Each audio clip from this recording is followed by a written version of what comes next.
In this video, I want to talk about the importance of working in your zone of genius. So, your zone of genius is the place where what you love to do intersects with the service that is going to actually help a writer and is sustainable for you to offer. So, that means that you're doing something you love, you're doing something that is valuable and of service to the writer, and you're doing it at a price point that means you can continue to do it. Obviously, you can't run a business if you're not making money. So, working in your zone of genius needs to bring that element into it as well.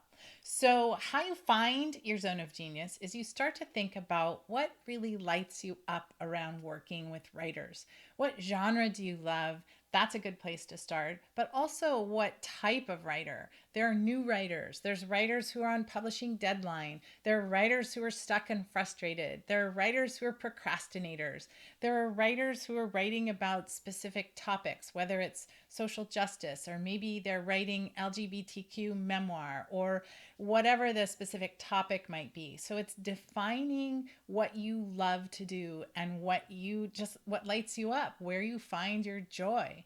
If you can work in that place where you're doing what you love, your business is likely to go so much better than if you're trying to serve everyone all over the place. That's a huge mistake that we see at Author Accelerator is when people launch their business, they're like, well, now I know how to help writers. I've learned and I've been trained how to do it, and I'm going to just help anyone who knocks on my door. Or I'm going to help, a really broad category of writer, like middle grade book writers, that's not enough. You have to really zero down to get to your zone of genius and get specific about exactly what you love to do. So that's step one: is what really lights you up. What are you great at? What are you naturally inclined to do? What would you do all day if you couldn't do anything else?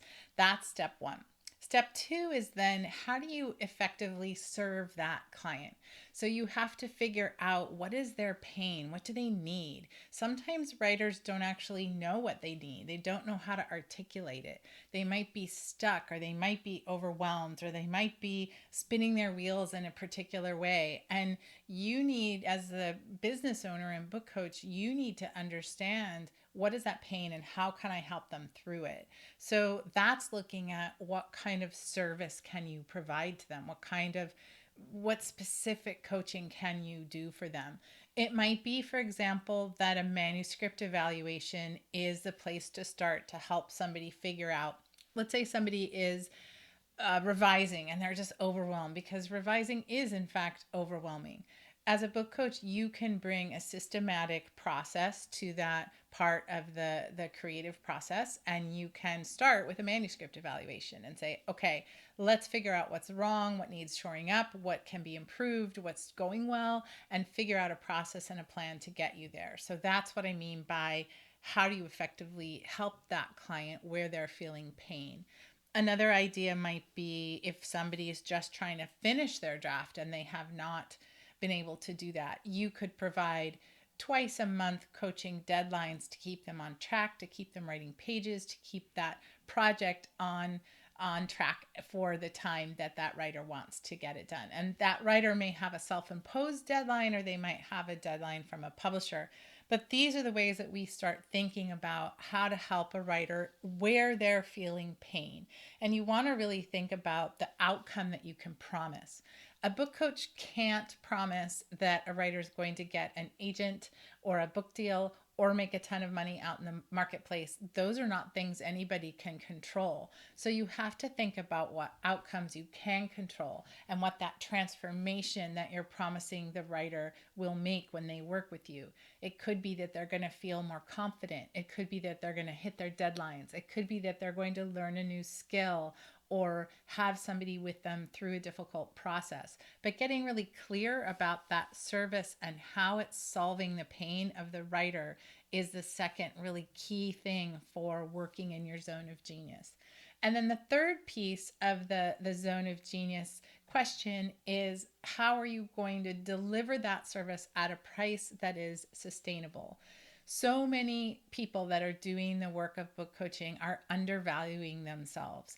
They're looking at an hourly rate, often quite a low hourly rate, because they're looking at all the other people that are doing this work at low hourly rates, and they tend to put just a low price on their services, which I am always advocating against.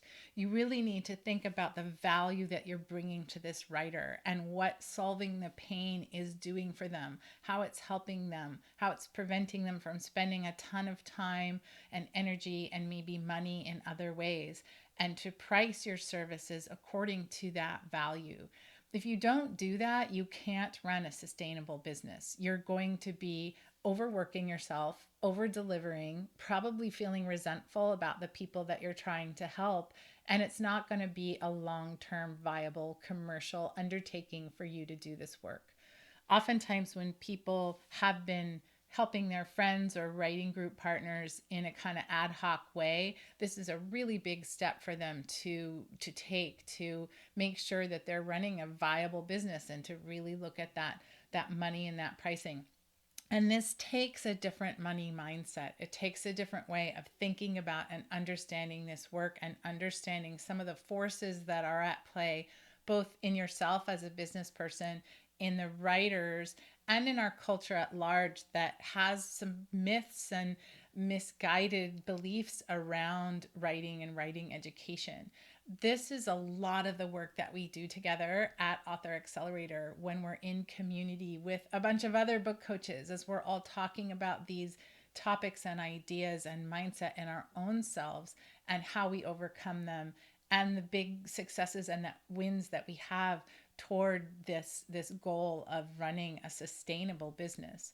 So your zone of genius combines these three things: the work that you love to do, that you're good at doing, that you know you can do well; the work that is going to help a writer and serve them and make sure that they're getting the outcomes that they need and solving the pain points that they have; and then pricing that service in a way that is going to make sure that you can keep doing it and that you are being well paid for the value that you're bringing to the work. And when you can land on those three things and bring them together in the packages that you're offering and the price that you're offering them at, your business is going to take off. It's going to just sing. And part of the reason for that is you're going to become known for this thing.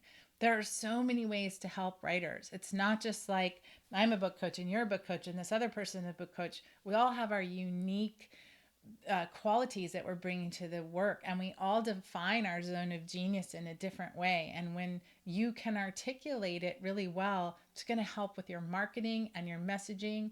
Other book coaches and writers and professionals in the industry are going to begin to know you for this thing and this work that you do well.